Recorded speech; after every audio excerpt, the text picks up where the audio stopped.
Hello, everybody. If it's Wednesday, it's Warhammer, and that must mean it's time for another episode of Warhammer Weekly. Joining me, as most of the time is true, is my co-host Tom. What's up, buddy? Hello, friends. I'm here most of the time. I'm just responding to the comments who directly said before the show that given your somewhat spotty track record, I should introduce you slightly differently. But who cares about Tom? Because we have a very special guest joining us this week. Very excited to have him on. James Hewitt from NeedyCat Games. Somebody who you know, even if you don't know, I guarantee you've played this man's games if you're watching this show. So, James, so glad to have you on, buddy. So glad to be here. And you know what? I care about Tom. Thanks, James. I appreciate that. No, but thank you so much for having me here. Really looking forward to this. Absolutely. This is going to be part 2. We're going to break into game design with an expert, somebody who's designed a lot of games I know I love and you probably love, and we will talk that through. But first, we're going to go through our normal stuff, and there might be some things in the news, James, here that I think might be interesting to you, given some of your past life experiences. All right, so Tom, what do we got, buddy? What's in the news? So we have a rumor engine. We do. This is not the part that's interesting. It's a destruction thing. I mean, do you think it's like ogres? No, I think it's a destruction thing. I think it's an orc thing. I think they're all orc things. All of it's orky things. So, yes. So rather than be elfy, everything's orky now. Correct. We've switched streams. We're now. By the way, Adam said he cares about you as well, Tom. So Uncle Adam's on your side. Thanks, Adam. At any rate, yes, I think these are all just orky things. That's what I think. So that looks orky to me. I mean, I'm for the record, I'm out of the loop completely. I'm of course so not up to date with what's coming out. But that looks far too fine and little for an ogre, right? That's orky stuff. I agree with James. Yeah. Exactly. Yeah. The big ogre hands can't tie those little knots. Yeah. Meaty but also, fingers. No. I think too big for goblins, though. Too big for grots. Exactly. It's got to be. They are the orcs are the middle bowl of porridge of the destruction world. Okay, they have just the right size hands. How do you leave on a walk? Yeah. How do you leave on a walk with 3 bowls of porridge that have come out at the same time, and you come back and they're 3 different temperatures? How has that happened? It makes no sense at all. Correct. I do not understand. The entire story is nonsense from top to bottom. Obviously, yes. Welcome to Goldilocks chat. Yeah, I've never seen a story more proudly feature breaking and entering as from the alleged protagonist. That's the core premise. I mean, it's not even snuck in there. It's ridiculous. So at any rate, yes, it's an orc thing. There you go. Yep. Okay, here we go. Staying on topic, Curse City pre-order this weekend. It's here, folks. Time to get excited. Woo! All right, we are all excited for Curse City. James, I'm coming to you.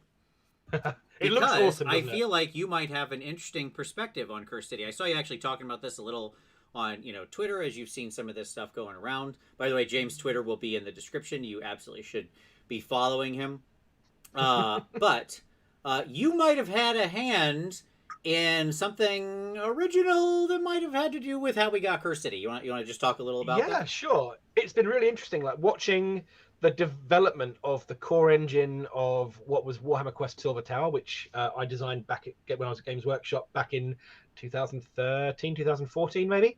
And there's this kind of DNA running down from Silver Tower to Shadows over Hammerhall to Blackstone Fortress and now to Curse City. I've not played any of them since Silver Tower, for reasons I've already mentioned. Like I've just been so busy, I've not had a chance to look at much wargaming stuff in the past couple of years. But it's been really interesting looking at Cursed City, because to me, Cursed City is kind of, in a lot of ways, there's a lot of things there that I wish I'd been able to put into Silver Tower. Sure.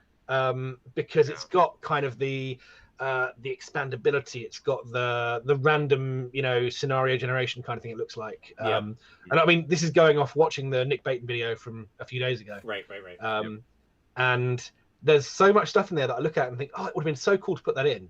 And also there's so much more stuff in there, it looks like. It's got a bigger budget as a product. Right. But more interestingly, I really like the developments to the rules, because as a game designer, you hindsight is 2020, right? Sure. And you always have those things you go, oh, if I'd had the chance, I would have done that, or oh, I should have done that better. And there's all these little tweaks, like the way the damage and recuperation system has been tweaked, and the way moving and running is slightly different now. I like that. It feels like it's just a developed version of the engine. I would love to kind of see someone take Silver Tower and update the engine with what's new in Cursed City. Yeah, But, I know I've seen yeah. a couple people talking about doing that, just that thing. Like, there was a lot of stuff I saw in here that I thought looked really cool in the way that some of the actions and attacks get triggered through those kind of things. Clearly bringing in some of the, like, conceptual themes from even, like, Underworlds with, you know, sort of the inspired version of the monsters. I love that. Where, like, when the night falls, you know, the nightfall on the track, like, yeah, what a great idea. And so thematically cool. Right. I want to know who came up with that, and I want to clap them on the back because I love game mechanics that evoke theme, and nothing says Cursed City full of vampires like tracking when night comes. Yeah, that's just so cool. Exactly. It's one of those beautiful moments where it just aligns. I'm sorry, Tom. Go ahead. Yeah. No, you're good. I was just saying, and like seeing it nightfall and being afraid. Yes. Because you know what's coming. Yeah, exactly. It's that game design that evokes emotion. That's a big thing for me. And you know, the emotion, the thematic corrective emotion for this game is fear, surely, because it's the Cursed City. There's vampires, there's undead things. You should be afraid as players. And if you can get a game, it's much better when a game makes you feel afraid rather than tells you to be afraid. Yeah, you know, here's a little thing that I thought was so this is such an interesting avenue to just explore very quickly. I know this is the news, but this is just a little preview, I think. So night falls as you follow the track and you get closer and you can see it coming, right? So you're following the track of activations, rounds and stuff, and, you know, exploration, and then eventually night falls. So you can, because you know basically when it's going to happen, right? That's what allows it to evoke the fear. It's just funny to me, the knowledge of the thing. It goes back to, you know, Hitchcock talked about, like, you can show the bomb under the table. It's not about whether the characters know there's a bomb under the table in the movie. It's you know there's a bomb under the table, and you're afraid for them, right? So we know the thing's coming. Like, they could have made it so night falls on some random situation of dice happening, right? It could have been like, if A happens and B happens and C happens, oh, nighttime falls, and great, okay, then all these things happen. But that wouldn't have felt as organic, right? That's not how night happens in the world. And the fact that you can see it coming lets you build the tension accordingly. Are we going to get enough done fast enough? Right? So it's funny to me how little things like that are so evocative, right? And so important. Yeah. Yeah, definitely. So I think that there's general excitement for Cursed City. The question now, we did get the price. It's basically in the U.S. it's going to be $199. I think it's 125 pounds, something like that. I don't know Europe off the top of my head. But, you know, the real question in all of our minds is, will there be enough? That is the question. Right. Hopefully they weren't on the Ever Given. Hopefully they were somewhere else. Like you know, they were so, and we're all good there. I know that I'm going to be, there's so many people I've talked to that are just super excited about this. And well, go ahead. I'm afraid on one hand for the release because from everything that I'm talking to with distributors, it's tight. Yeah, sure. That it's like the initial run is like one case or something like that per distributor, which is like a couple boxes. And then even then it's it could be weeks for many stores, if not months, to actually get the supply that they want. Yeah, so it's gonna be one of those situations, and let's face it, we all want to get our hands on it as fast as possible. We start do. Playing and get those minis out because they're amazing. So yeah. All right. Oh, by the way, yes, we are going to be joined by all my dogs here tonight. Have a good time, dear. Yes, my wife is leaving, so we're in charge. Is of all she dogs. sailing? Come up here. Does she have a petticoat on? Yes, she's about to go sailing. Correct. Go. That's right. Go. She missed. And the chaos begins. Come there on. you go. Oh, that's a new one. Okay. Anyways, yeah. What else we got in the news, Tom? While I'm dealing with this, Who said I was going sailing? Yeah. Tom wanted to know if you're going sailing. Yes. Oh my god, it's a jacket for God's sakes. Yes. It looks like a petticoat. Okay. Look at that So Bellator is the You get up there.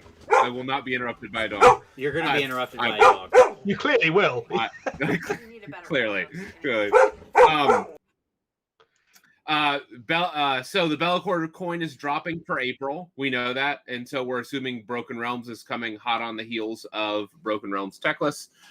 We had kind of predicted that we would see probably if they wanted to make the summer timeline for 3rd edition, we would see a rush of Broken Realms books, and that's what the train that it seems like we're on is all Broken Realms.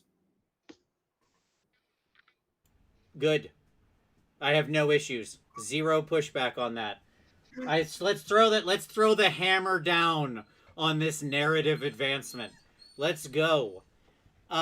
Look, one of the great problems of war games in general is because they're tied to this physical product. It can oftentimes be hard to advance the narrative, right, in any meaningful way, because you've got to keep your miniatures being able to be sold. You can't just like turn over stuff and say, oh, your entire collection doesn't work anymore, right? And nonetheless, in this story, even in book 1 and now in book 2, and there's going to be no Broken Realm spoilers. You guys can hear me okay, right? I'm coming through okay? Yeah. Okay, good. I mean, so is your dog. Yeah, I understand. Look, she's going to do that for a minute because she loves my wife. I don't know what else to tell you. This is the chaos. This is it. At any rate, I was so excited by the advancement we've seen in the first 2 books. I can't wait to see where we're going from here. Keep this up. You can do this stuff. This is how it should be. Narrative should inform design. Design should inform narrative. It should go back and forth. That's your best case, right? So okay. Yeah, definitely. I think the most interesting thing with Age of Sigmar, from because I was there back at the start of it, I always felt like it hit the ground running and the narrative was constantly moving. Especially compared to like where Warhammer had been, and to a lesser extent where 40k was. There was this feeling of here are a whole load of things. I think it took about 1.5 years, maybe 2 years to find its feet as a setting. But once it kind of picked up, it felt like there was just this constant, here's a new thing, here's a new thing, here's a new thing. And like you say, it's never easy to with a miniatures war game to get that kind of feeling of an evolving narrative that then doesn't invalidate people's collections. But it feels like it's going in a pretty good direction, right? That's the impression I get looking from the outside. 100%, yes. Yeah, I think that for the most part, that is the overwhelming success. Whatever you can say about AOS and the armies or balance or anything like that, and we'll talk about balance a little more later. But the narrative, to me, I have been so loving because it has moved. Things have changed. The ages, the epochs, whatever you want to say, of the game have moved along. Things rise and fall. Like, stuff happens. You know what I mean? Like, you feel like it's actually a real world that's alive, not like some picture. No spoilers for Broken Realms, but as many of you will find with Broken Realms Techless, things change. Yes, which we'll do the Broken Realms show, just so everybody understands how the shows are going to go over the next couple weeks. Next week will be Lumineth with no Broken Realms other stuff at all, just the How are we going to do that? Because we're just going to talk about the rules. And then the week after that will be the narrative and everybody else in Broken Realms. So there you go. That's how this is going to go, folks, over the next 2 weeks. Okay. Right on. What else we got, Tom? Okay.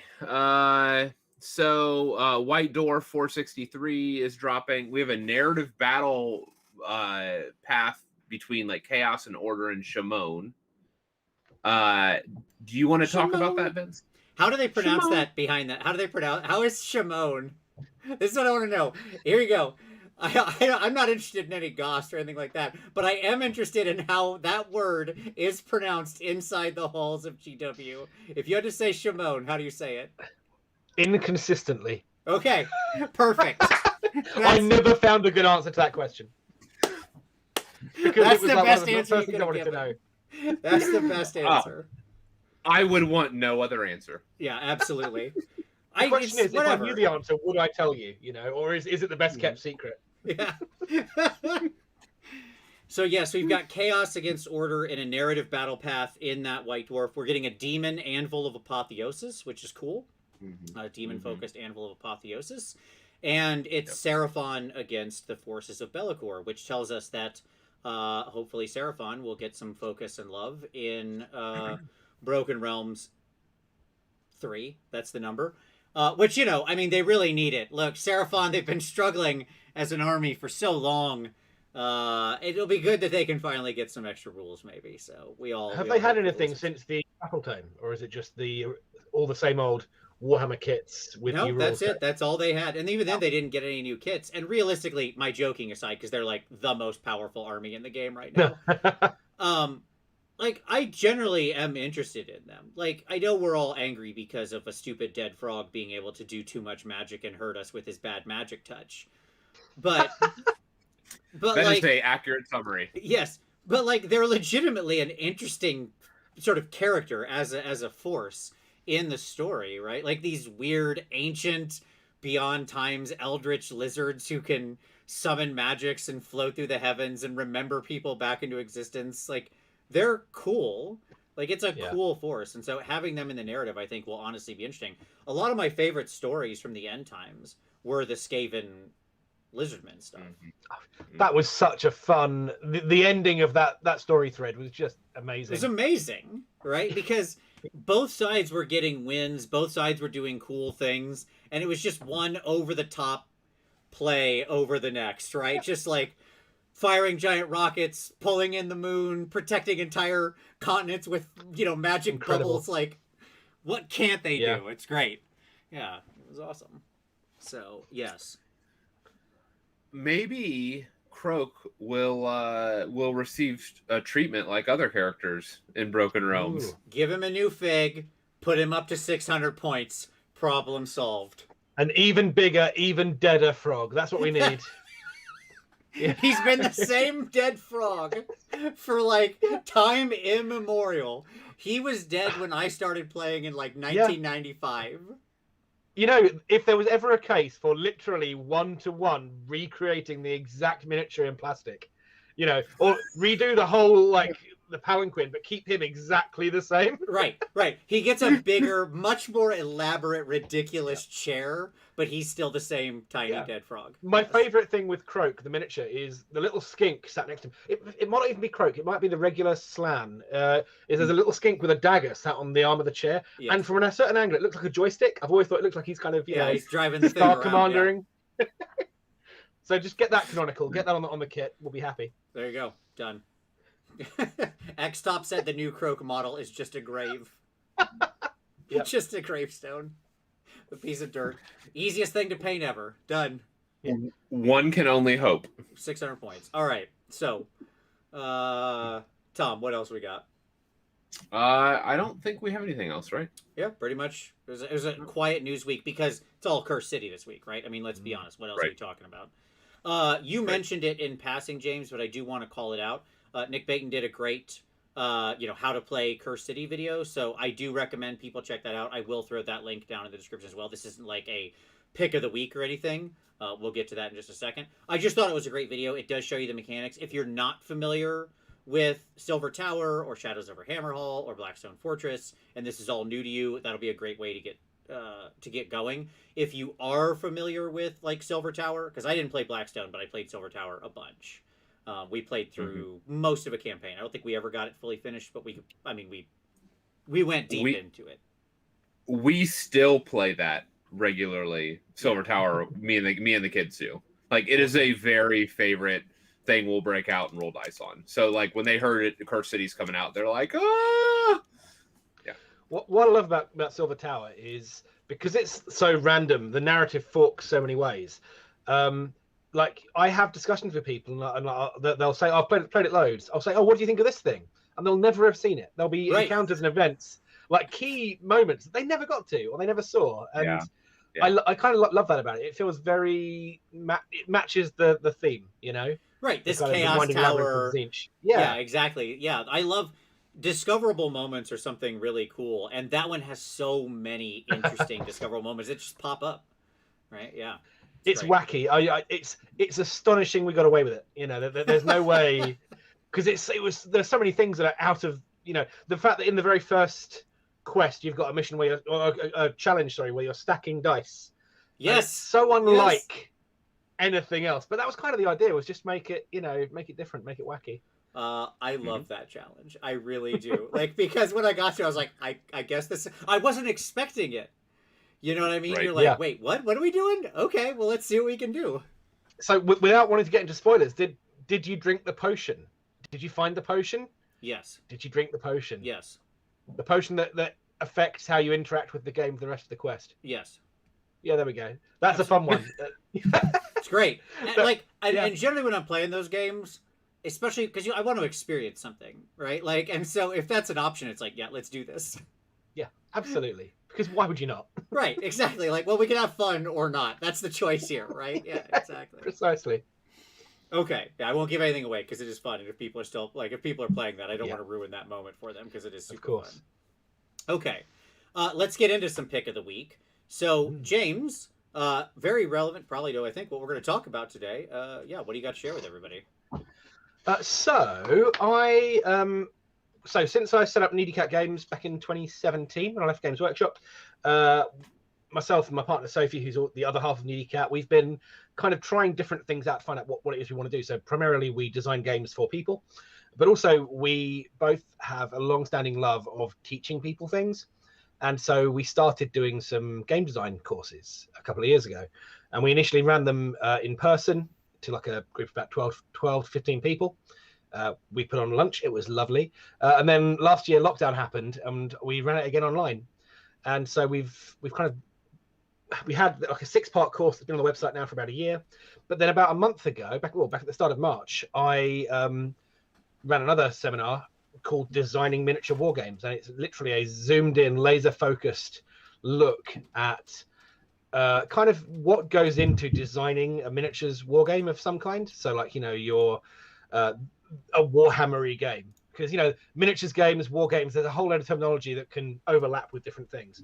Right. But this is very much how to make your own miniatures war game, skirmish game, that kind of thing. And it's on our website. There's a recording of it that you can download from needycatgames.com/tickets. I think the links are going to go into the show notes type thing. You're right. Basically it's a condensed, edited version of the seminar that I ran. And I'm running a follow-up in a couple of weeks' time, which is called Developing Miniatures Wargames. And that's talking about, like, once you've got your core engine, how do you develop it? How do you troubleshoot? How do you play test well? How do you run demos? Because that's a massive thing. How do you show off your game in a cool way? And for anyone who would like to get a ticket to Designing Miniature Wargames, that's the edited recording. If you use the discount code Warhammer Weekly, all one word, you get 10% off. Hooray! There you go. See? Nice. Very awesome. Polished plug that was. There you go. That was great. All the links will be down in the description. And here's what I'll say. A lot of us talk a big game about how we could do better. This is the most common thing I see, right? But the reality is that maybe you could, maybe you couldn't, but there is a design language. There is a lot of people who have a lot of experience doing this thing, people like James. And so if you're at all interested in designing your own war games, of dipping your toe in these waters, as certainly designing games is something I love and I love doing and I'm doing right now in various ways, then this is something you should absolutely check out. So link will be down there. All that information with the code and stuff will be down there too. So check it out. Tom, what's your pick? Friend of the show, 2+ Stuff. Tough. I knew you were. I think he's actually. I knew you were going to pick this and ruin my pick. I should have went first. Go for it. He is doing a wonderful series on Broken Realms Techless, and he is 3 videos in, and I encourage you to check it out. Yes. So just so we all understand what he's doing, he's going beat by beat over the week, sort of breaking it into the 5 acts, right? Of this story. Well, he did it with Marathi, and it was just a wonderful series, and I would encourage you to check out his run through Techless. Yes, I 100% agree. It is really good, and for those of you who maybe don't want to read the whole book, right? It's like Doug does such a good job of breaking down not just the story but also the thematic elements going on behind it. So check it out. it will be linked down below. I'll actually link episode 1, not the most recent one, and then the autoplay should just take you through the series, so that way you're doing it in order. So awesome. Mine, I knew you were going to pick it, so I had a backup ready. Which is, we recently talked about Daughters of Cain and the Doc Army, and it's, what's going on with it with its new release.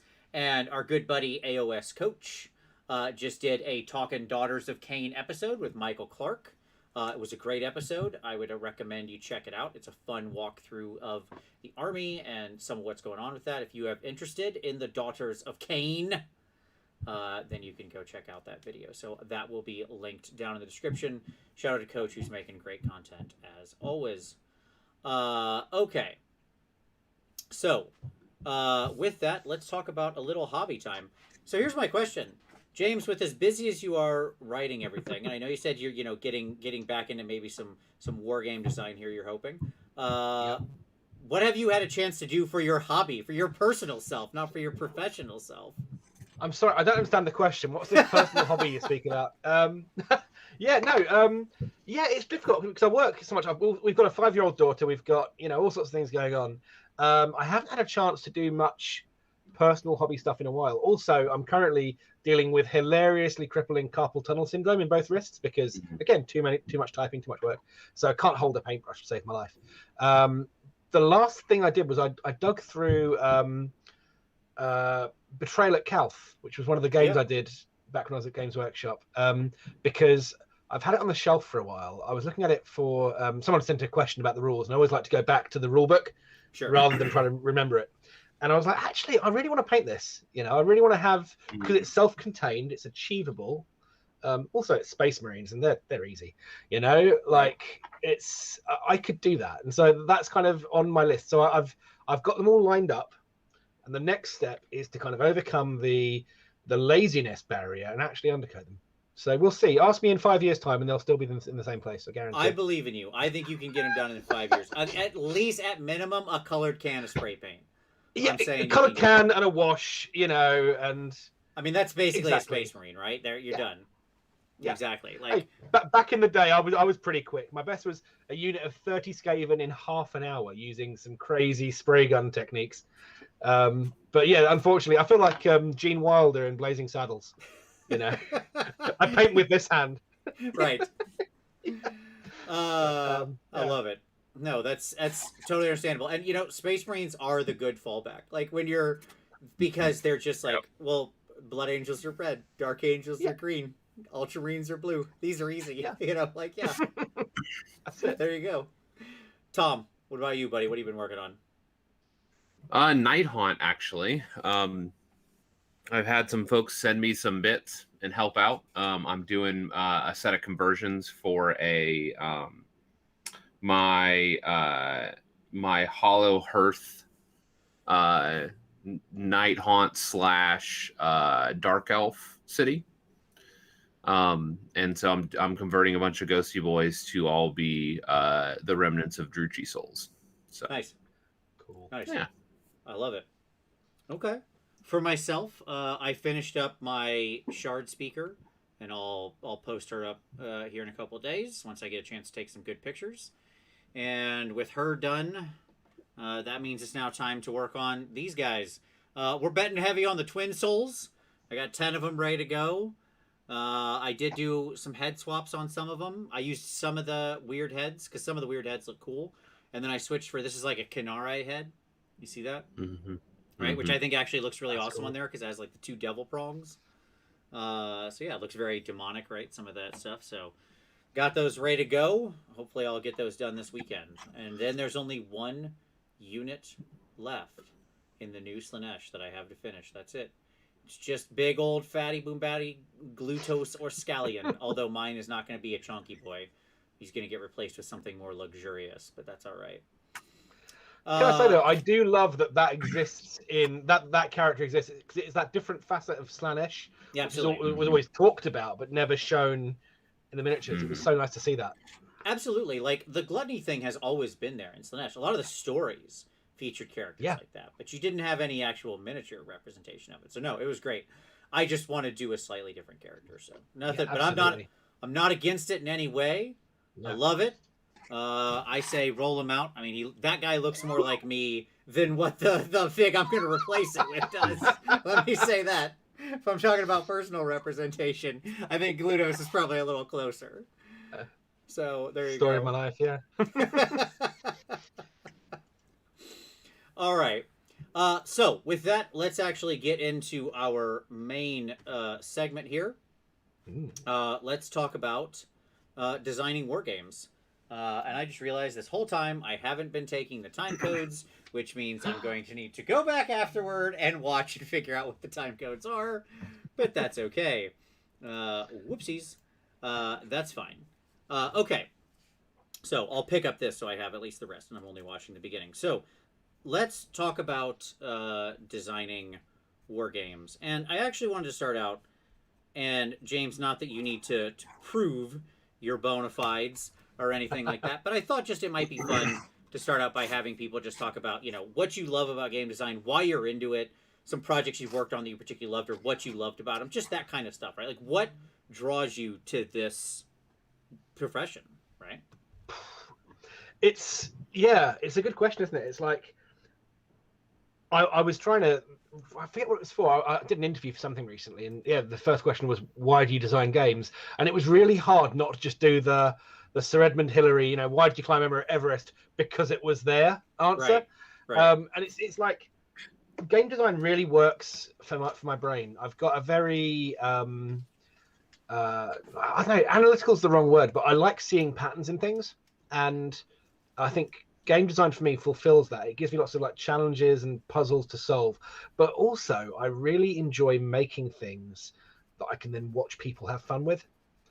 And that is such a rewarding experience. Nothing quite matches for me the experience of watching people play a game that I've written, especially if it's one that is out, they're playing it at a shop or a club or a convention. I've had nothing to do with them playing it. They're just organically playing this game. Right. Especially because that means by that point, generally it's out in the wild. I can't tinker with it anymore. So the pressure is off for me to fix it, But I love that kind of ability. I've always likened it, like designing a game. I see it as it's like composing music. What I'm doing is I'm effectively creating a thing that then people will go and put their own spin on in the act of playing it and will enjoy it in their own way. In the same way that when you compose a piece of music, you'll then hand it off to an orchestra or to a pianist or whatever, and they will give it their own flair. But you've kind of built the framework for that. And so, I adore that about game design. And also, I like experimenting, trying out new things, bringing in interesting mechanics. I've got notebooks full of, wouldn't it be cool if little mechanical ideas that I've written down. And that's just I think I wouldn't know how to not design games. I've always done it. It's just these days I'm lucky enough to get paid for it. Nice. Is there any particular thing, and I don't mean whole game, I literally mean like game element, right?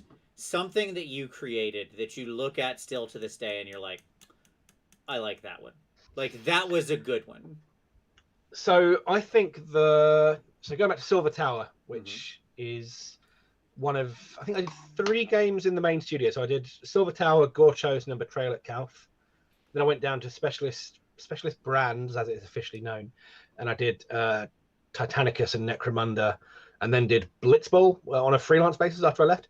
But going back to Silver Tower, for me, everything around the Destiny dice system is, I'm really happy with that because it does so many things in one go. To me, I like games that are quite frugal on components and use things in multiple ways.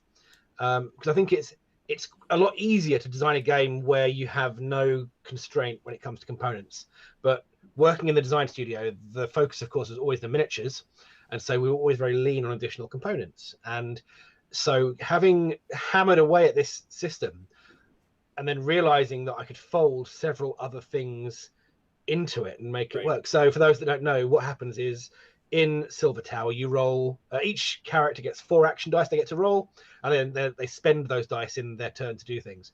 But also there's a collective pool of 5 Destiny dice, which I think are called Fortune dice now in Curse City.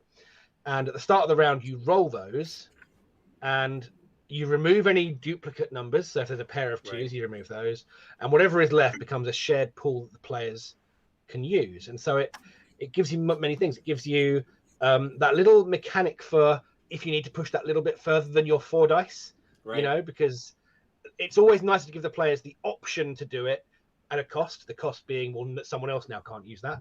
Right. Right. But then also, the way it plays in by the dice that you remove with the doubles has another impact. That, in Silver Tower, it means the Gaunt Summoners familiars pop up, or you get random events happening.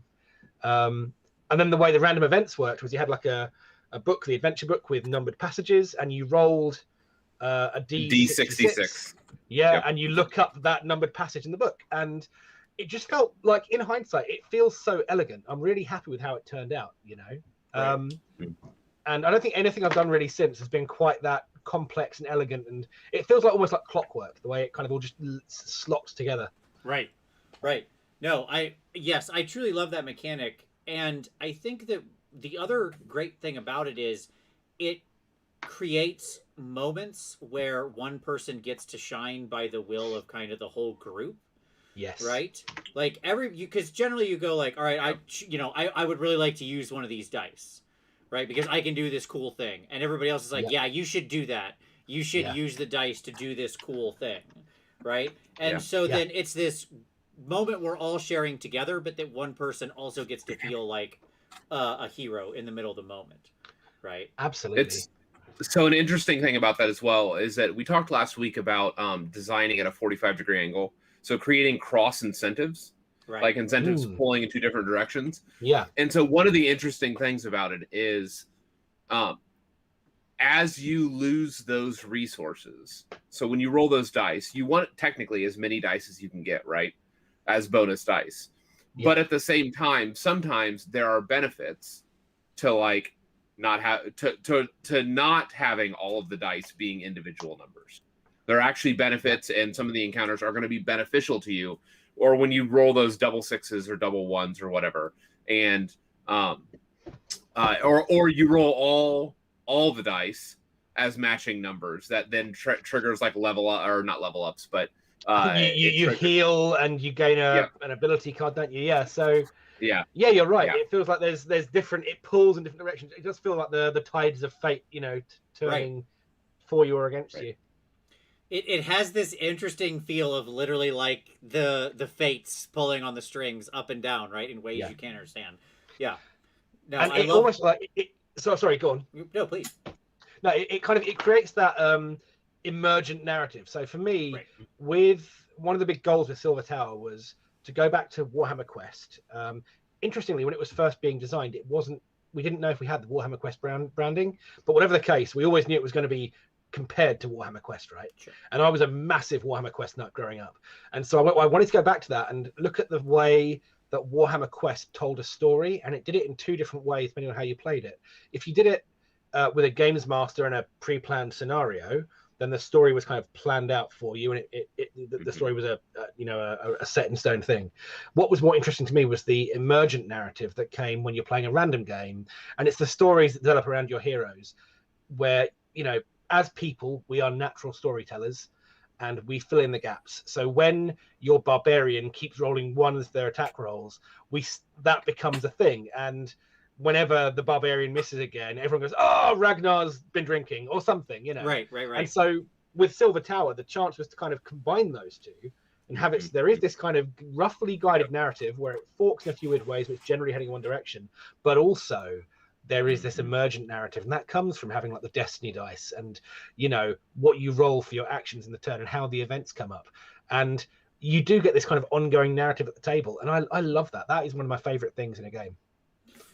Yeah, it lets you capture the lightning in a bottle moment you couldn't plan for, right? When it's a pre-structured thing, then the story is as good as basically whatever the story was written could be. With this, sometimes it might end up like, okay, well nothing memorable happened.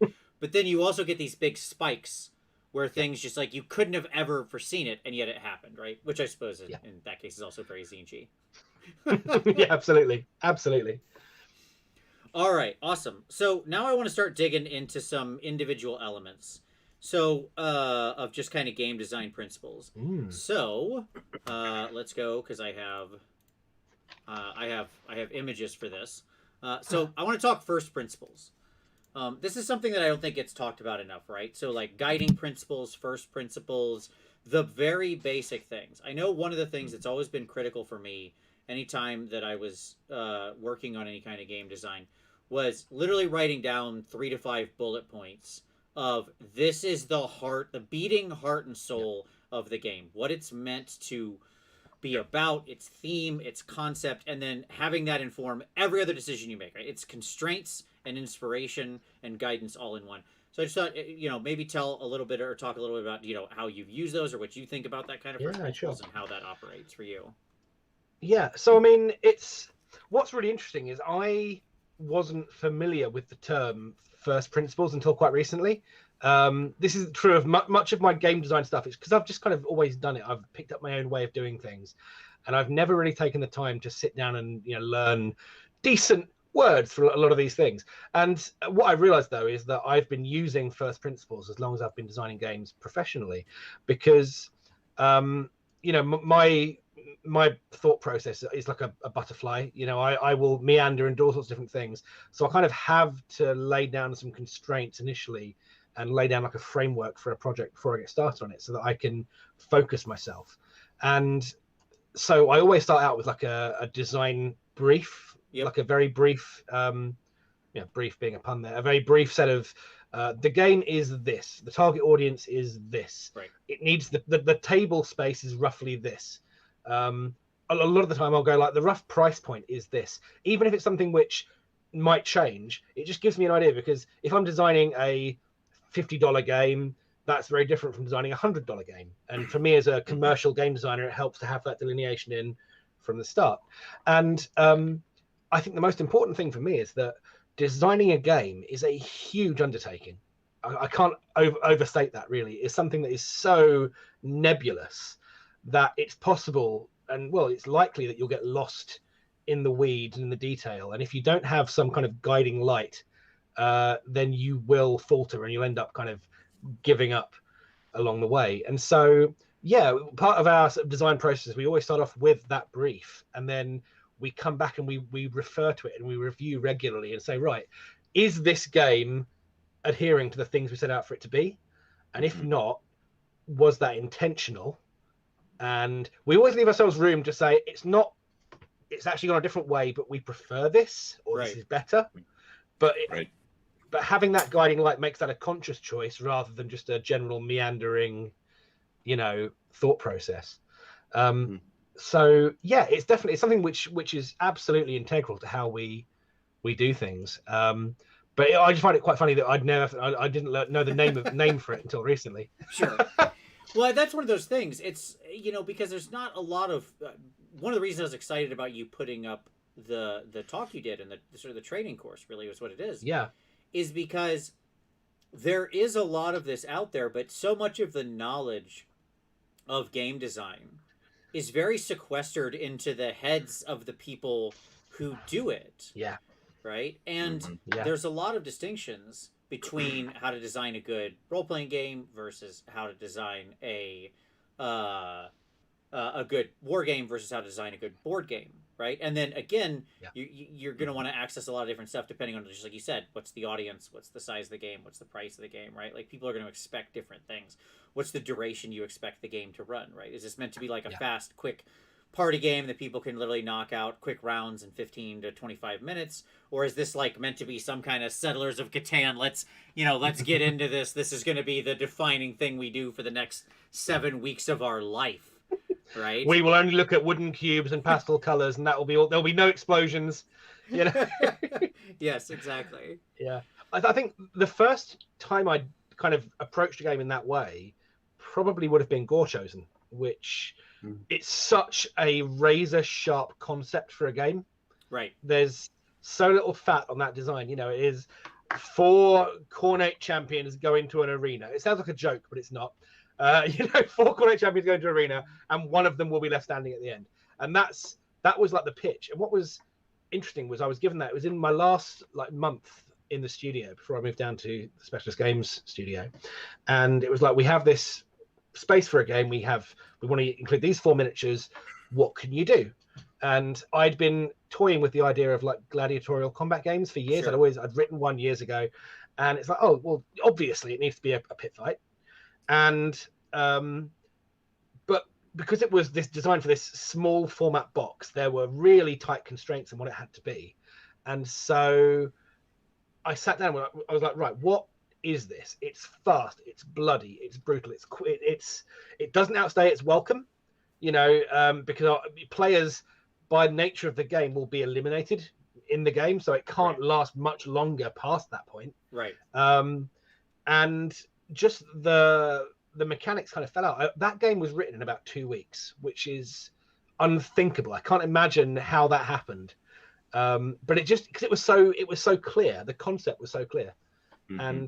But if I hadn't sat down and come up with those first thoughts, that wouldn't have worked out that way, I don't think. Yeah, that's fascinating. I cannot believe you did that. I can't believe any game was written in 2 weeks. That's like... Yeah, I don't quite believe it myself, like looking back, but it definitely happened. I think I drank a lot of tea, didn't sleep much, and I only had like 4 weeks until I was leaving to go to my next job, and then I had other things come in, so I only had 2 weeks, and somehow it happened. But like I say, I think because I'd already had a load of ideas for pit fighting games, I kind of borrowed liberally from past projects. But it worked out. Gotcha. Tom, what about you? Any thoughts on first principles? I mean, you and I have done a lot of games together where this is a concept that we use pretty regularly, right? Like, so yeah, I mean, so because I sit more in a development space, for me, what I end up doing is taking what Vince has spun out and then throwing it out and saying, this doesn't adhere to what you wanted. And so for me, it's a lot of me pointing at what he's written and saying, you also wrote this, these don't work, figure it out. Like, what's the bigger priority here? Right. I think that's so important. I think it's why it's a really good thing as a designer, whether you're an amateur designer, whether you're doing it professionally in a commercial capacity, whatever, to have other designers who are like, your contemporaries, who you can go and talk to and say, here's a thing I've done. How does this look? Because when you're zoned in on a project, it's very hard to have a good view on whether it's good, whether it fits your brief. You can get very attached to mechanics that don't deserve being attached to. You need to take a chainsaw to those occasionally. So much of game design is removing things, right? And killing ideas, not killing ideas, but putting them into cryostasis so they can be used later, but removing them from that particular project. I think a lot of people think of game design as quite additive, like you keep adding ideas, but I think the real skill is taking away. Yeah, being subtractive. No, I agree. Yeah. Like, especially as Tom said, like in the development phase, you're gonna, like, when somebody else comes back to you and says, this just doesn't work, you need to remove this. Like, listen. Yeah. You can't have an ego when you design games. I mean, don't get me wrong, there are plenty of designers who do, and I'm sure I have my moments, but you really have to work to get past that, because no idea is worth ruining your game. Right. No idea is so sacred that it's worth your game sucking. Yeah, I think that is a perfect summation for that right there. Yes. Yeah. There's an interesting question in the chat from Tristan there. Sure. Who says, does GW do that often, reflecting with other designers in the company? So the way, I can't speak for how it works now, but when I was there, the rules team was 4 people, and everything we did would get passed around at least 1 or 2 people in the team. And so everything had multiple hands on it. And I love that, because it meant that you immediately get loads of good feedback. You get good at giving feedback as well. Sure. And it just kind of turns it into this kind of collaborative thing. Also, it means that there's a general house style, because it kind of, things get brought back towards the middle. The wackier ideas maybe get curtailed slightly. Again, don't know how Silver Tower made it out the door, but it means that everything has hopefully a quality to it, and that's certainly how things were done back then. Nice. And I'm sure they're still the same, because I know that kind of collaborative thing exists as a culture across the board. Yeah. I know, like, the heavy metal team works in the same way, right? Just from a painting side, like they, one of them, the other painters are constantly critiquing and giving advice to each painter who's working on something, right? So it's, Like, I think that in general is a collaborative environment, which is good. That is how you want to be working, right? You shouldn't be, you can't sit in a vacuum. Like, you need other eyes. You're blind to your own picadillos of your design. Yeah, 100%. All right, cool. So next up, I want to just talk about methods. Let's jump into sort of methodology. So let me do my timestamp here. So for methods, all right. So when I say methods, we talked last week. I kind of introduced the idea and went through and gave some examples of things like top-down versus bottom-up design, linear versus modular design, right? And I think in Wargames, all these things have really easy to spot reference points, right? And my supposition was that GW, and especially when you look at something like AOS, is a very like top-down game, because the miniatures designers make a miniature and then it comes over and the rules writers make some rules for it. So it's quite natively top-down, right? You look at this big thing and you go, like, I've got Archeon as the picture for this because this is like the most top-down guy ever, right? He's the Lord of the Ever-Chosen, the Grand Marshal of the Apocalypse, the chosen of the 4 gods of chaos, right? Like the bringer of the end times. We can keep going, but you get the idea, right? So he's this big giant dude. He's got the Slayer of Kings. We need to write cool rules for that. He's got 3 big monster heads. We need to write cool rules for that. Dorgar's this big impressive thing. So like everything needs to all feed into it, and then and as you look at that, linear is another one of those things that like linear design sort of naturally lends itself to a war game, especially the current way AOS battle tomes are written, because it's like, here's this thing, and they go in this sub-faction, and then in this battalion, and they have this commander who commands them, and those can all be like some kind of linear stacking abilities that are all working on each other, right? By taking this sub-faction and this battalion and this commander and this unit, everything's working together, and they're all synergizing and that kind of thing, right? So how do you think about these methodologies? Do you think about them as an upfront thing? Do you think about them later on in the process? Like, how does it factor into there, if at all? I think it's interesting, because a lot of, as I think I said earlier, a lot of what we do is we work with licenses and existing IPs as NeedyCat Games, and that is, as you say, it's very much true from when I was at Games Workshop. I mean, I wrote the first set of certainly the first draft of the rules for Archeon Ever-Chosen. So I got to have that fun and kind of go, oh my goodness, how do we take this amazing miniature? Because it was, I mean, let's face it, it's pushing the boundaries of the word miniature, isn't it, really? Oh, absolutely. But like, how do you make that have rules that are as awesome as they should be? But yeah, I think so. I've always kind of carried that with me, the idea of you start with the miniature and you look at what that says and what it conveys and what all the details, and how do you get every part of that represented in the rules in some way. But then, moving on from there with other projects I do like to try to emulate that in some way. So I like to think I design rules in a very thematic way. I start with the theme and use that as a guiding principle, and then kind of move from there. But interestingly, when it comes to actually designing the actual the core mechanics of the game, right, I think I almost go bottom up, because I start as small as possible. Okay. So when I'm designing a miniatures game these days, I start with when it's my turn, what are my miniatures doing? Okay. How does my turn look? What mechanics am I using? How do they interact with each other and with the battlefield? And then once I've kind of, and I won't write anything down, I'll just kind of sit down with some miniatures and some dice and whatever else and some cards and just start playing around, and then start gradually folding more things in. It's a top-down, bottom-up sequence. You're trying to meet the middle, effectively. Yeah, exactly. They'll kind of build up from the ground, really. It almost sounds like what you're describing is like the way you start is with the core gameplay loop, right? Yeah, and for most war games, it's like, what am I doing during my turn activation time where I am the current player doing a thing, right? Where I am being active in the game. That's going to be your primary gameplay loop, right? So how do I move or attack or interact or cast a spell or summon a psychic power or do whatever, right? It could be any of a myriad infinite number of things, right? But that core gameplay loop being decided first, I think, is an interesting place to start with the core mechanics, because if you nail that, then it becomes much easier to build all the rest of the stuff on it. Yeah. Right. Well, that is the majority of your experience. Right. Like that core loop is the majority of the game. And conversely, if you get that wrong, not only will the game not feel right, but anything you do from that point onwards, if you go back and change that core mechanic, everything else tumbles. You have to start again. You know, it's like you have to build your house on the rock, you know? Right. And I think it's like you say, it's that core loops. I mean, even before I look at round sequence, you know, is it an I go, you go type game, or is it an alternate activations or something? The first thing is, what do miniatures do on the table? Because that's the core experience. And that follows through into other kinds of games I do. So when I do a board game, it comes back to, on the player's turn, what does the player need to be doing? Right. What are their considerations?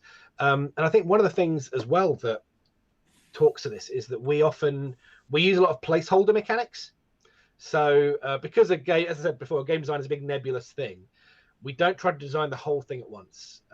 We have a system we call the ignorables. So at different stages, we ignore these things. We ignore these things till here, then we ignore these things, and so on. But what it means is that I might say, I'm going to use a placeholder round sequence for now. So I'm just going to move my stuff, shoot, and then assault, because that's an existing thing. We know it works. And often it's a case of borrowing from something else. In a board game, it might be, I know that I'm going to write a rule later for how many resources you get on your turn. Right. For now, I'm just going to roll a dice and say you get that many.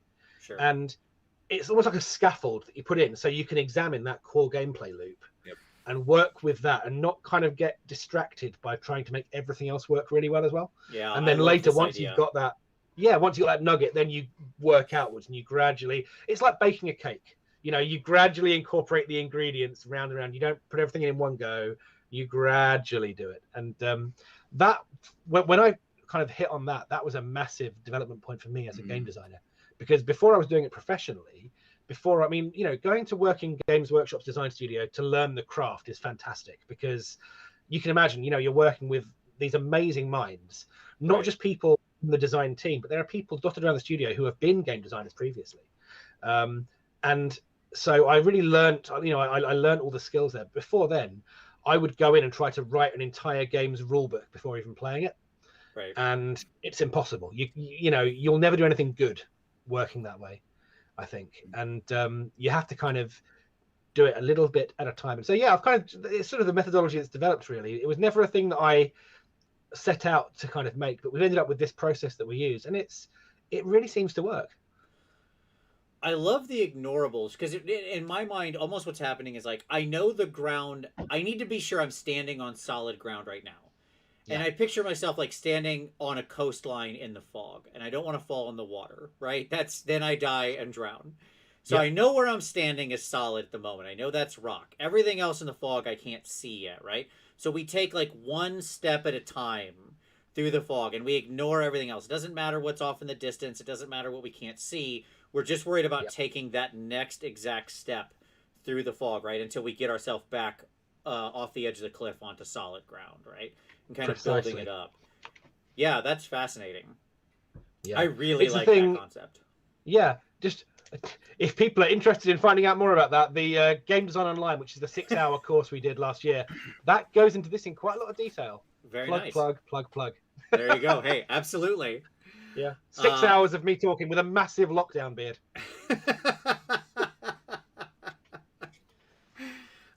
Many of us had. This is the one thing. Look, I think here, you and I at least, like when it comes to haircuts, the lockdown haircut was probably not a problem for either of us. So that's nice. No, absolutely, absolutely. Got a pair of clippers, you're good to go. I had regular haircuts throughout the whole lockdown, never a concern. So take that, rest of the world with all your hair. We found the one benefit. There we go. Yes, man, it's all just been biding my time. That's it. Yep. Okay, fantastic. Tom, any other thoughts you had on methodology or anything you wanted to think about there? No, I think it's good. I think we covered quite a bit. Yeah, no, that was great. Okay, so next one. Let's switch our image here to the next thing. Oh, I am excited about this one. Oh boy. That's right. Yep. So now it's time to talk about balance. the concept of balance in a war game. Oh, here we go. Obviously, I'm just gonna go for 10 minutes, okay? Yeah, sure. Okay. Yeah. See. We're gonna go chase this dragon. Go Right. ahead. Exactly. So I really like. I tried to pick art that thematically, in my mind, aligned with all of these different concepts, and I picked balance because of Stormcast and the idea of the game being balanced around the Liberator and having this broken shield, kind of a statement on where the game sits right now as to whether or not it's balanced around the poor Liberator. But anyways, also it's just a truly fantastic piece of art. Like I don't know who did this, but whoever you are, you're doing the Lord's work. Anyways. So yeah, balance. Like, is there anything talked about more from a user perspective in a war game, right? This is the thing that no matter what you do as a designer, you know you're going to hear an earful about for the rest of time. So I am very keen to hear how you think about balance, James. So hit me. I've got no opinions whatsoever. That's a lie. That's an absolute lie. I've got strong opinions, and I'm going to now tell you all of my strong opinions. Yes, that's what we want. No, so, yeah, I think the weird thing with balance is that, as you say, it's the thing that is one of the easiest things to talk about online. You know, when a new book comes out, as a customer, it's really easy to look into it and go, that's broken, that's underpointed, you know, to get a feel straight off the bat. And it's almost like it can reduce the discourse down to that thing, okay? But actually, I think that's just the way it gets discussed. Beyond that, there's so much more to the game that balance kind of fades into the background a bit once you get past that. I think that as a designer, it's really possible to kind of lose your mind chasing the concept of like perfect balance. Yep. And I think it's a mistake that a lot of designers make. It's the thing that I go into. I've got a whole section in the designing miniature wargames seminar about the myth of balance. Yeah, you shared a little hot take tweet from that point that I really loved. Yeah, which as I said at the time, I'm hoping it gets taken out of context and posted all over, I don't know, 1D4 channel, wherever it'll be. But yeah, it was like the fact that, balance in a war game doesn't matter as much as you might think from the way it gets talked about. It does still matter. I have to say that very, almost more like scrolling on the screen.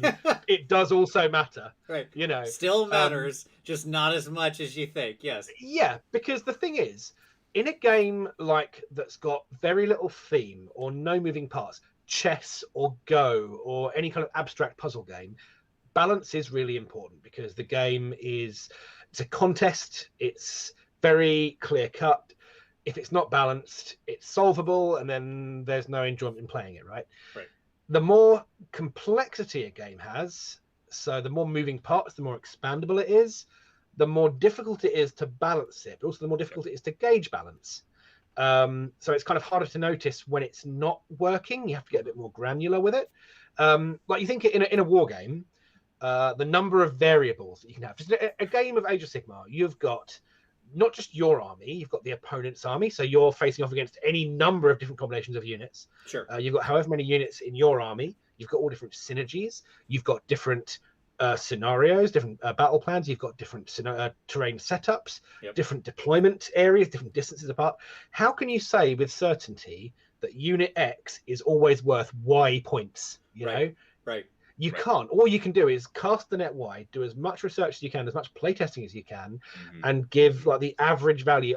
Because if you think of it in terms of in a 1,000 point game, each point is 10% of your force. So, you know, so like, is that unit, if it's a 20-point unit, is it doing, I've said maths now, but is it doing the correct amount of stuff for the proportion that you've given it? And all you can do is run the numbers as many times as you can and try to get it about right.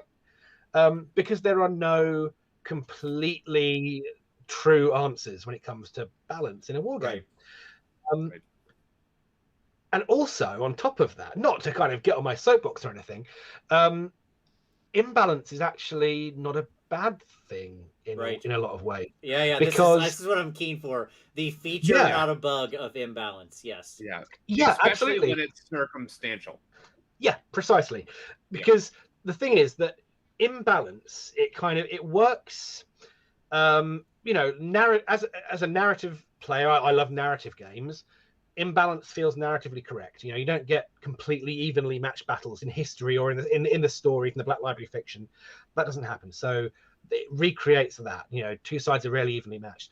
As a competitive person, the things that you get joy from and you get a challenge from is finding the little imbalances and working them to your favor. Surely, that's the thing. Like list building, and that is all about exploiting the army list to kind of push it. Because if everything was perfectly balanced, that wouldn't be possible, right? Every army would be exactly as good as every other army, right? So there wouldn't be any skill in finding the good combinations and finding the things that work. And one of the things I didn't talk about here, that I didn't have queued up in our thing, but we talk about psychographic profiles a lot on here, like often through the lens of the classic Magic the Gathering Timmy John psychographic profiles, right? Yeah. And like that slight imbalance, right? As long if it's there in any degree, the Johnny psychographic profile draws a huge amount of like value from the game and remains interested in the game by being able to find those elements, right? And quote unquote exploit what they see as like, oh, if I use this thing and then push with this thing as well, I can create this situation that's very advantageous for me, right? That's a huge that needs to be there. If you don't have that, it's not a war game. Just as far as I'm concerned, you need to have that. But also, I mean, if you have a perfectly balanced meta, to use the terminology, how do you introduce anything new to it without breaking it in some way? Sure. So in order for a game to be expandable and to have an interesting arc,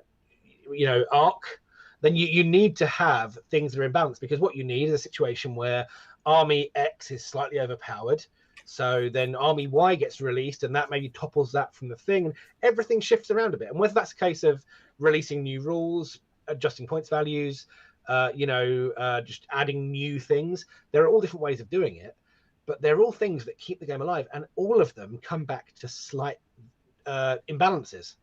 Right. The massive caveat is that the game can't appear to be obviously broken.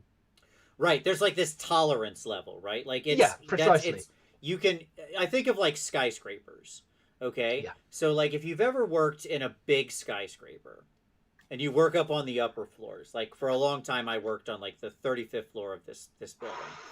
I mean, it was great. It was a beautiful view. But when it was super windy, like it was this crazy building too, because it was real long and like a rectangular type skyscraper. Okay, so it wasn't a traditional square. So it was not square. It's not a square. Yeah, exactly.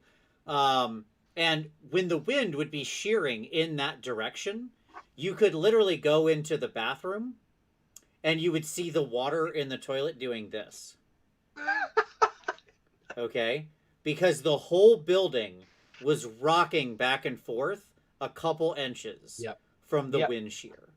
Right? So that's good. That's not bad. Yeah. Like the building was built. That's design. That's design. That's intentional design. The building was built with the ability to rock a couple inches, because if it had to stay still, it would eventually, like, too much stress would happen and the building would just snap and break, right? And then it would collapse, and that would be very bad, obviously, right? So there's this tolerance level that it can have, where, like, if it's just totally imbalanced, the building never stands up. It's obvious that that's an unsafe building. That should be condemned. We don't want to go in that, right? If it's too rigid, then it doesn't move at all, and it just breaks when any slight piece of sand gets in the machine, right?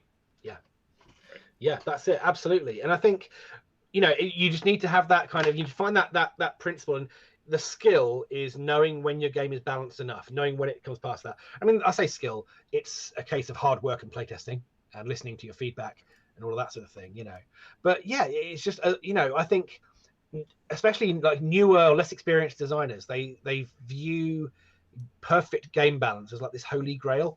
We must make the perfectly balanced game.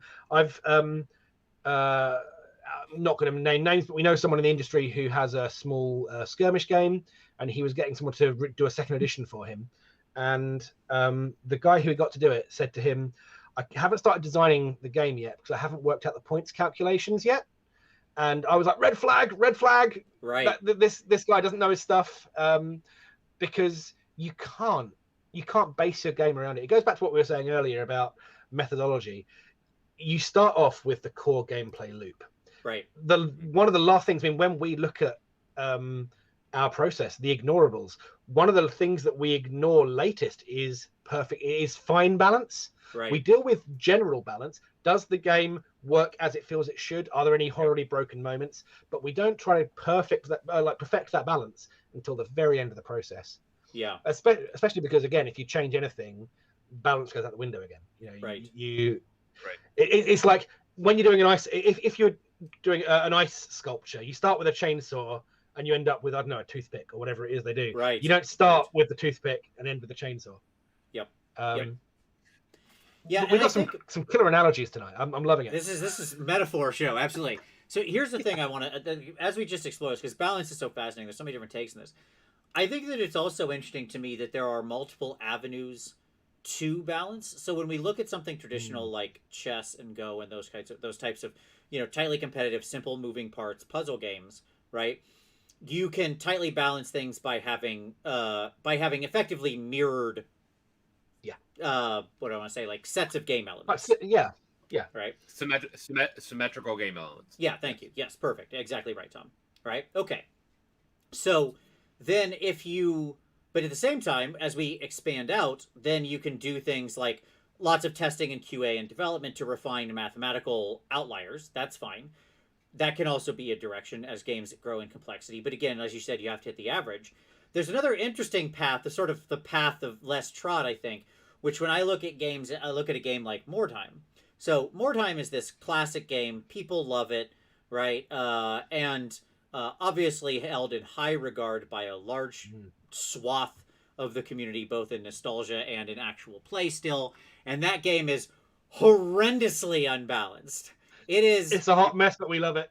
Right. It is wildly off the rails when it comes to balance. And in fact, I remember I made a video about this like years and years ago of why I thought More Time was such a unique and interesting game. And Thomas, I probably mispronouncing his first name, but one of the gentlemen who created it, he reached out to me and we had a nice conversation. Super great dude. And he said that like one of his goals was just to make things so random that it was impossible to ever bank on a game plan, which was its own form of balance, right? Yeah. When almost everything you're doing is writing on an RNG, and the RNG swings so wildly, right? From like nothing happens to you're dead instantly, right? Yeah. Suddenly, like, things just sort of balance because in the chaos, it just becomes kind of balanced, right? It's like the cells in your body are actually these crazy, wacky, moving thing all going and pulling in different directions and doing their own stuff, but yet we're still a human being walking around, right? You don't have outliers when everything's an outlier. Right. Yeah, absolutely. I mean, like in a sense. And so like you don't have to, because from a competitive standpoint and, like competitive, obviously wanting to angle towards balance, one of the challenges that you're looking for is consistency. Right. And when that consistency is not there, there is a balance is achieved because you can't guarantee results anymore. Right. Yeah. It's like there's a fantastic chat by Jeff Engelstein, who's a really good board game designer. And he did a really interesting talk at GDC Game Developers Conference a few years back. And it talks about the nature of randomness in different ways and like how there are different axes. You've got randomness, but also predictability. And there are all sorts of different uses for different types of randomness in different ways. And like to summarize his key point, it's that one of the most useful types of randomness in a board gaming sort of sense is what they call pink noise randomness, which is where there's it's predictable, but there are these chances for massive spikes. Yes. And things where you get the unexpected result occasionally. Generally, you can predict what's going to happen, but that. And the thing is, when you get a game where there's loads of dice rolling, the stats even out like that. You get this rough curve of what you can expect. but then suddenly, oh wait, I've managed to critical hit their leader with my absolute scrub of a henchman and kill them in one shot. And that leads to go back to what we said earlier. That leads to emergent narrative and amazing story moments, which means you forget the imbalance because you're having too much fun. Right. Yeah, I think that's such a good point to close on. It's like, in the end, if that primary gameplay loop, as you mentioned, is solid, and it's providing for those memorable moments, as we talked about earlier, right? That emergent gameplay. In the end, that is what you will remember.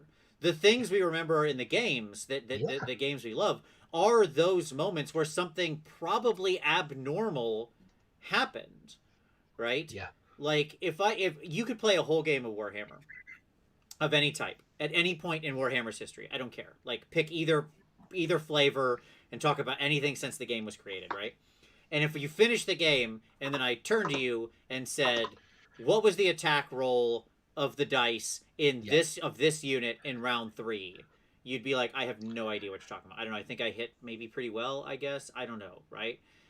But if I said to you, but like, if there was a moment where you ended up using Archeon, speaking of Archeon, to like, and you put somebody in the sword, you remember that moment for the rest. Like, you're like, the cool moment was when I put the person in the sword. That was fantastic. It goes back to when I was working on Silver Tower. The first thing I did was I went back to loads of forum posts and reviews and things like retrospectives on Warhammer Quest. And we're like, what were the things that people liked about Warhammer Quest? Not one person mentioned any of the mechanics. It was all the story moments. Oh, the time that we killed a bloodthirster and then a snotling killed my barbarian. Or, you know, we were level 1 characters, but we accidentally rolled on the monster table and were swarmed by level 7 bad guys, or whatever it might be. Right. None of it was to do with, and then I rolled a 3. You know? Right. And then the modal outcome happened. Okay. Yeah. Like, and again, that's not to say that those, the point being is that there has to be that tolerance level, as we said, because you do need a lot of modal outcomes. Right? Because if everything is just wackiness and randomness rolls, like, then there can be a problem where nothing becomes memorable anymore, right? You need a baseline to reflect against. So I think that pink noise point is such a good point. I know the talk you're mentioning. I'll link it down in the description. It's fantastic. It's a great talk. Yeah. Fantastic. All right. I think that's good. Tom, did I miss anything on balance? No, I mean, what I would say is it's interesting because balance is such an illusion, right? At every stage of the game, and what I mean by, I don't mean like the game itself, but in every stage of development. Yeah. Because it doesn't matter how close it is, you can't like, points will never capture what a thing is. Right. Yeah. And for, to speak for the Johnnies, like, I want there to be those hooks and that unevenness, because it gives me space to play. Yeah, the sharp edges let you grab on. Right. Yeah. Right.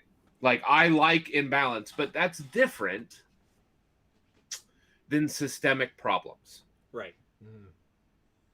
Okay, there's a difference between balance issues that, like, points can adjust for, or whatever can adjust for, and or we can write this one new scroll or rule set for this one game piece, or whatever. Right. Yeah. Right. But, like, if you had, for example, like, choosing a mechanic where, like, you have systemic issues with the way that certain mechanics fire or function. The one that I'm thinking about that, like, it was corrected eventually. But it was in early AOS on a 6+ X triggers. Yeah, sure. That course has corrected because we don't do stacking modifiers triggering effects anymore. Right. Everything is on a natural stack. You'd get 3+1s, and then you're getting it on a 4+ every time, kind of thing. Yeah. Right. Yeah. Like the one that obviously stands out to me is the Tomb Kings, the snakes, who could trigger mortals on like 2+.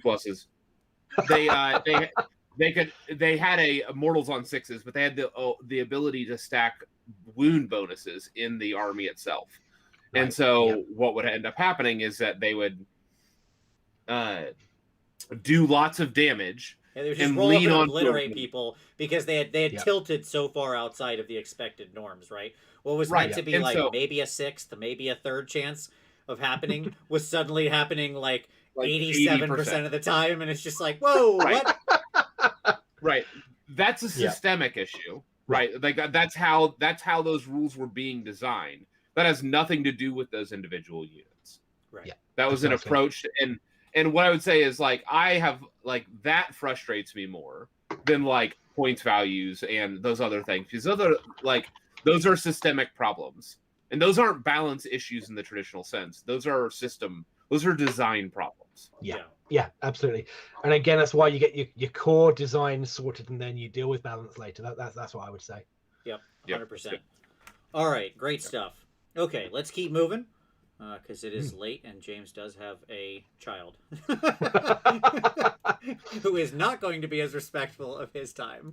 All right, so design versus development. So this is something that I think, you mentioned having the separate talk on. This is something that Tom and I are obviously very keen on, as anytime Tom and I have worked on games, we fill the two separate roles. Tom's a great developer. I'm a garbage developer. So there you go. So yeah, tell me about how you think about. Oh, sorry. Go ahead, Tom. I won't look at rules until Vince has a finished product for me. Right. And then that I doesn't will mean go the whole through game. It means that whole thing. Yeah. like the whole package.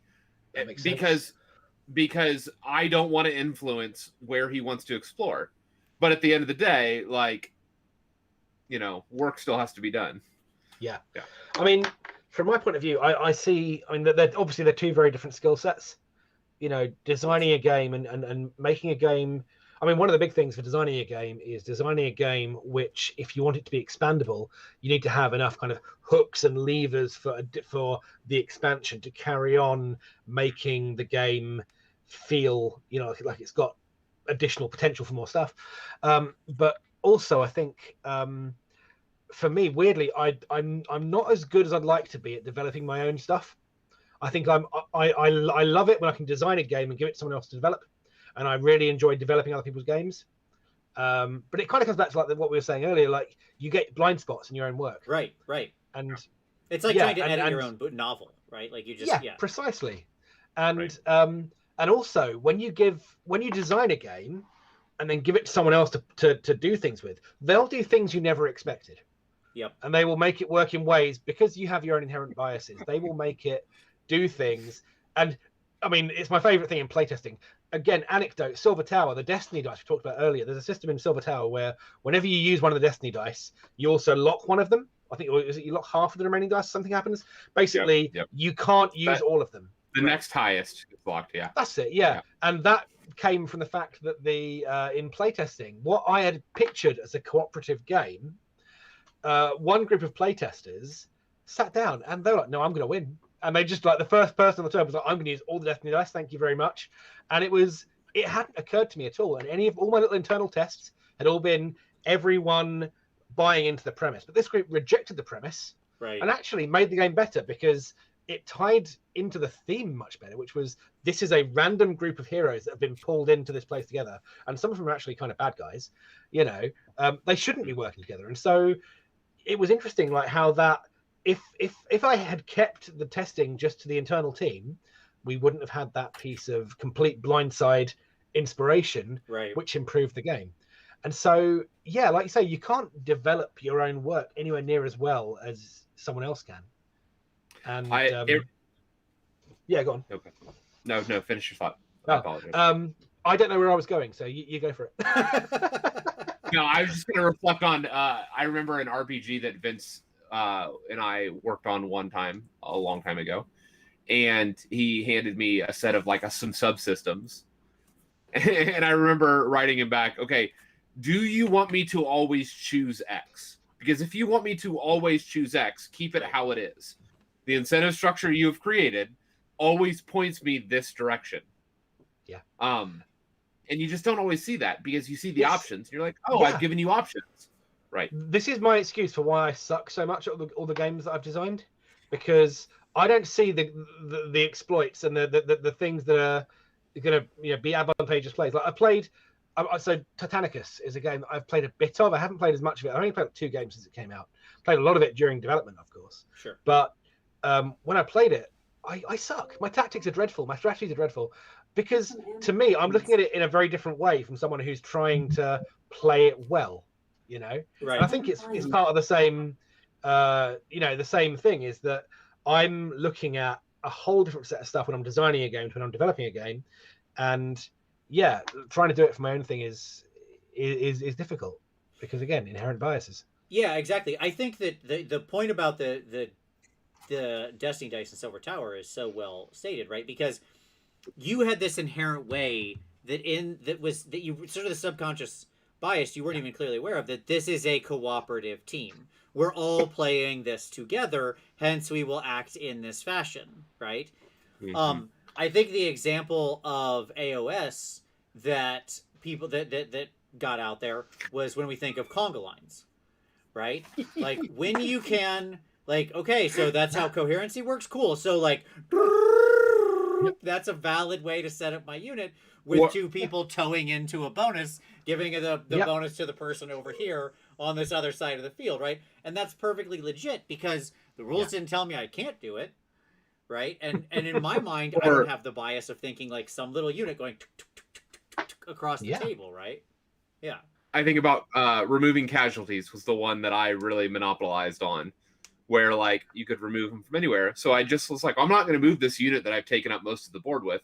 So I'm going to leave it spread out and leave my one model in the back and then remove everybody. So that one model, the unit is within range, and the rest of the units just, like, there's like the 20 guys it's fine. 10 miles It's away. fine. Yeah. Yeah, hey, it's fine. Hey, we're still getting +1 to hit. Don't forget. Hey, guys. Yeah. I think the best example for me, the best example of that for me was with Age of Sigmar again, was do you remember the strange times when bases didn't matter? Sure. And you measured to the closest point in the model, which I don't think anyone actually did. I think everyone just went, we'll use bases. Pretty much, yes. But it was a design kind of direction. And the thing was, it assumes that people will build their models sensibly, so to speak, in a way which matches the thing. And the problem is that, well, people are going to see that as there's a thing that I can take advantage of. So I'm going to have all my models with an arm sticking out forward so they can get that little bit of extra range or something. Right. And that was an inherent thing because the environment in which it was written, everyone, of course, who's working in the design studio, who's testing the game, they've built their armies in a sensible fashion.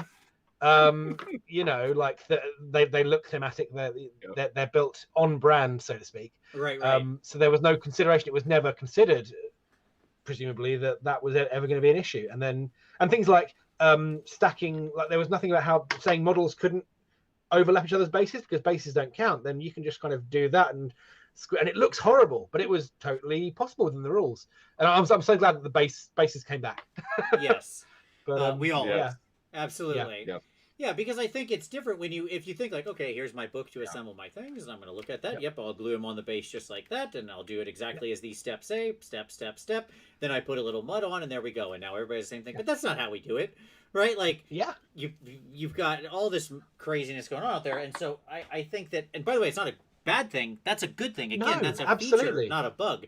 People personalizing their stuff, forget the game exploits. Just people want to make the beautiful part of this hobby. Is that it contains this physical thing we make our own, right? That's why we're doing this, right? Otherwise, I just play a computer game version of this, but I don't want that.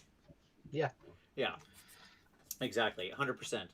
I mean, to me, development is so important because it is that chance where somebody is going, this is out of bounds, this isn't, this doesn't fit with your original guiding principles, this does, your incentives are at a cross here, right? Somebody who's the simplest way to talk about it is it's someone trying to break your game, right? And you can't, like, I think this is something that people often get caught up on. I think sometimes designers try to write in rules to stop bad faith actors. And it's not that. You're not trying to stop bad faith actors, like people who are sort of openly acting against sort of the core tenets of the game. You're just trying to stop normal players who are going to respond to the incentives from doing something that is clearly bad, right? And there's a very different line there. Right? Yeah. You can't stop all the bad faith actors, but you can make sure that the expected normal way that when somebody picks up the book and reads it goes, okay, I see how I'm supposed to play this, and then that's the way that it's fun to play. Yeah. Right? That's what they want. I think it's very, very obvious when you see a game system that has been written in such a way as to attempt to counteract any idea of Right. misinterpreting the rules, intentionally. I think Blood Bowl is a great example of this. Anyone that's played Blood Bowl, the current, the before the most recent edition, the rules, the competition rules pack, which is a thing which was developed over almost like 15, 20 years of playtesting and development, and it was development of a game which was primarily played in a competitive setting, and it meant that the rules read like the manual for an actual real world sport. It was not intuitive. It was full of caveats and almost like legalese in places. And people could still find little ways to reinterpret things or get things wrong, because it's like that. It's the Star Wars line that I always come back to, which is the more you tighten your grip, the more things will slip through your fingers. The more you try to close down loopholes, the more you'll open up unintentionally, because even just like by omission, well, if you were very clear about this thing but you weren't very clear about this thing, you didn't say I can't do this thing, so I'm going to do this thing. Yes, it's the absolutely, oh my gosh, this is such an important point. I want to move on to the next one, but I just want to hone this in, because I think this for a rules designer is like such a key element. The second in one place in your book you set a different expectation of detail and clarity in what is and isn't allowed, the second you go too far in the text and start changing the way that it is, like, and also you can't do this thing, but you can do this. Okay, great. Now that you've said once you've said that's how it is, every other place where you didn't say that, where you were silent, people will just fill the void. Right? Instantly. Yes. Absolutely. So many times where I'm like, Vince, you need to clarify this. You need to add this qualification, otherwise it'll be misread. And he goes, no, if I add it here, then we have to add it everywhere else. And that adds 1,000 words to the project. Yeah. There was something back in when I first joined the studio. There was an FAQ that went out for, I think, the Dark Angels Codex for 40k, and it was when Warhammer 40,000 had rules for like power swords, power axes, and power things. Like whether it was a sword axe or something suddenly mattered. Previously, it was just power weapons. Now it mattered. And the FAQ, the way it was written was: is the lion's sword, magic relic kind of thing, is the lion's sword a sword? And FAQ, that was in there, and the answer was yes. But that opens a can of worms, because now everything with the word sword in the title, by extension, surely is also a sword. And so you get players arguing, well, my storm sword, super heavy tank, is also a sword. So that gets to have X, Y, Z. And, you have to squint and turn your head sideways to get to that point, but people will do it. My storm sword is a sword. I love it so much. Yeah, and that's the line I'm talking about between bad faith actors and normal and just players playing wrongly. Yes. Absolutely. Oh my god, that's so good. All right, let's close this out. Let's talk about the audience. This is, I think, a good place to leave it, because it's one of the things that I know is really important. Is you want to keep your audience engaged. You want to think about the personas. Who is this game for? Who's going to be playing it? That kind of thing. And I know this seems like, and this is certainly a first principle type of area as well. It's something important to design early, but I think it needs to be ever present. One of the reasons I put this last is because throughout the whole life of the game, it's one of those things that has to stay ever present in your mind, right? Because everything needs to be derivative of that, of who your audience is, what their expectations are, and what they're going to enjoy, right? You write a very different sort of game. Like I said earlier, if you're writing a game for people to play at a party where they're all getting together, it's a holiday, you just want a fun board game to have a good time with, couples getting together, versus like Settlers of Catan, not to use it again, it's just like, it's the ever-present example of like, no, this is too much. I'll just say the Cones of Dunshire. There we go. I'll use the Cones of Dunshire. But it's just a very different example, right? So how do you think about the audience throughout the life of designing the game and the personas? Yeah, I think a big part of it, like, as you say, you peg a lot of it down during that initial design process where you're kind of thinking, what is this game? Who is this targeted at? Because, there is, there's only so much wiggle you get within your design. Once you've got your design set, here are your parameters. You can't kind of push over here without really messing it up. So you've kind of established who your core target audience is.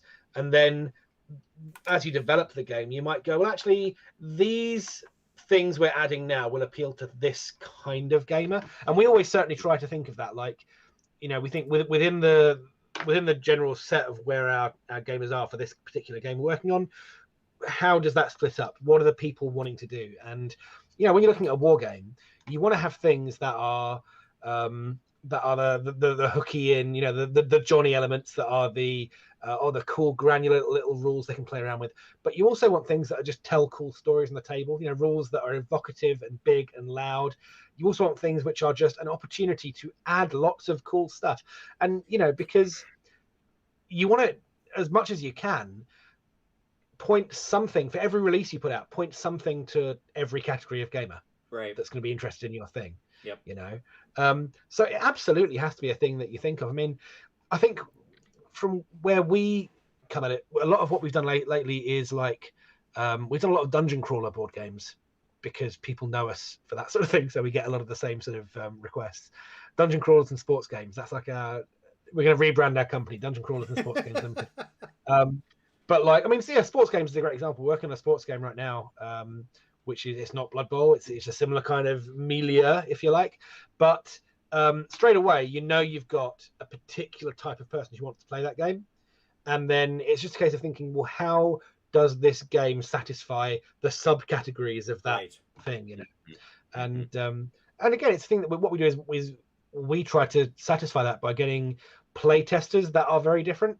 Yep. So we make sure our playtest group is divided up into as many different types of people as possible. When I first joined the GW studio team, the playtest team for 40k was only about half a dozen people at the time because it was very small scale.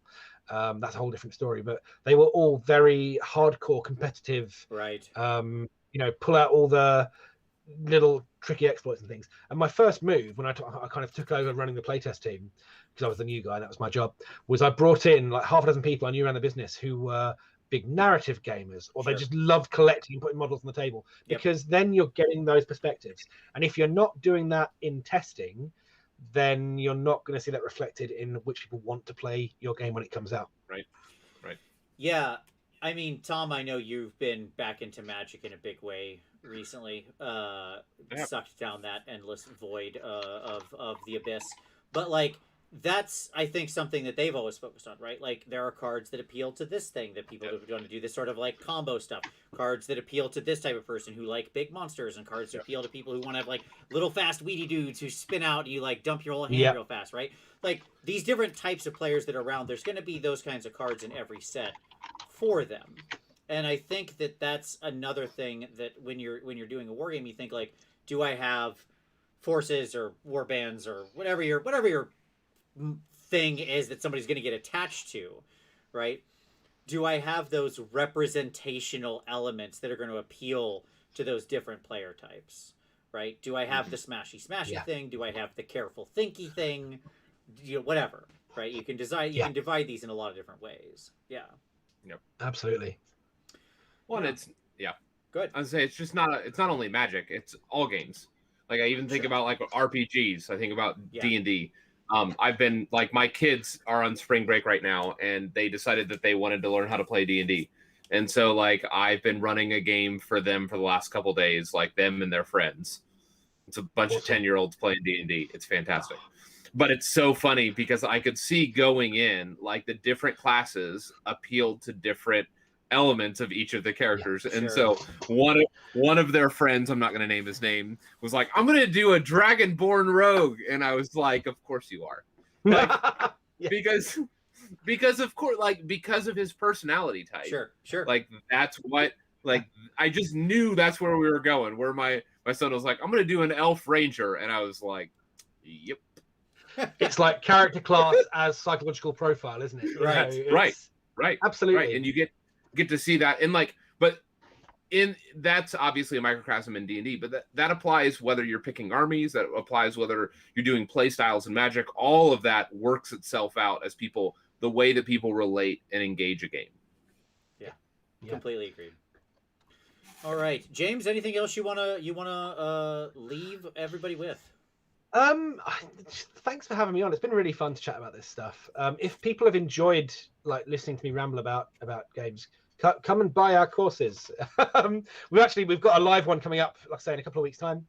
We've got some tickets left. It's running twice, I think, on Monday, so Wednesday the 17th or 14th, and Sunday the something of April.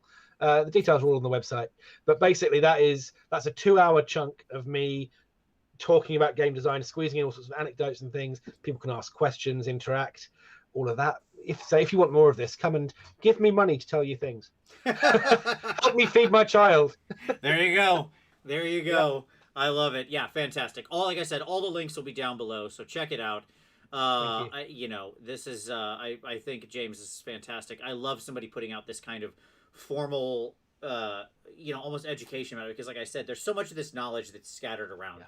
And I love the idea of having having almost like a learning path that people can take to actually understand these things. So fantastic.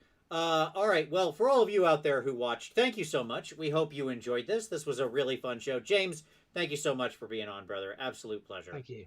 Yeah. Go check out all those links down below. Don't forget to hit like on your way out. We really do appreciate it. Hitting like helps other people find the show, and it's so easy to do. Why, it's just clicking a button. It's that simple. Subscribe, obviously, already if you haven't. By the way, if you want to hear more about this kind of like design thing and how it's going to apply, I promise you we're going to get into this a little bit when we talk about Lumineth next week, because I am going to argue that it's the first army that's been designed in a very, very different way than every other army we've thought of, as this is the first true blue army. We'll see what I mean by that next week, so hope to see you then. But as always, thank you so much for watching, and we will see you next Wednesday.